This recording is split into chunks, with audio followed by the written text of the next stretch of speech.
एक सुंदर जंगल में एक बड़ा सा तालाब था।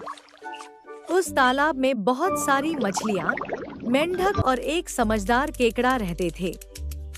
सभी खुशी खुशी अपना जीवन बिता रहे थे। उसी तालाब के किनारे एक बूढ़ा बगुला रहता था। अब वह बूढ़ा हो गया था, इसलिए उसे मछलियाँ पकड़ने में बहुत मेहनत करनी पड़ती थी। धीरे धीरे वह भूखा रहने लगा। एक दिन बगुले ने एक चालाक योजना बनाई।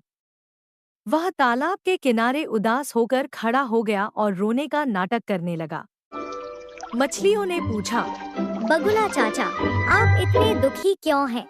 बगुला बोला, मैंने सुना है कि कुछ दिनों में यह तालाब सूखने वाला है। तब तुम सब मर जाओगी।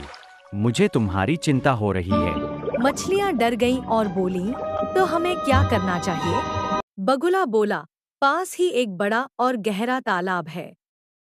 अगर तुम चाहो तो मैं तुम्हें अपनी पीठ पर बैठाकर वहां छोड़ सकता हूँ।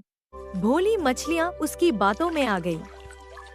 रोज बगुला एक एक मछली को अपनी पीठ पर बैठाकर ले जाने का नाटक करता, लेकिन रास्ते में एक चट्टान पर ले जाकर उन्हें खा जाता। कुछ दिनों बाद तालाब में बहुत कम मछलियाँ बची। अब केकड़े की बारी आई। केकड़ा बोला, बगुला चाचा, आज मुझे भी नए तालाब में ले चलिए।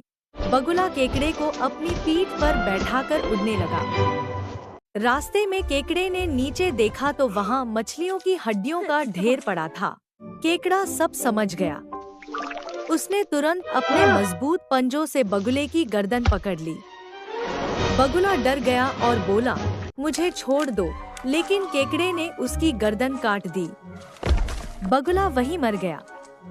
केकड़ा सुरक्षित तालाब में वापस आया और सभी को बगुले की चालाकी के बारे में बताया। सीख: लालच और धोखा हमेशा बुरा परिणाम लाते हैं और मुसीबत में हमेशा समझदारी से काम लेना चाहिए।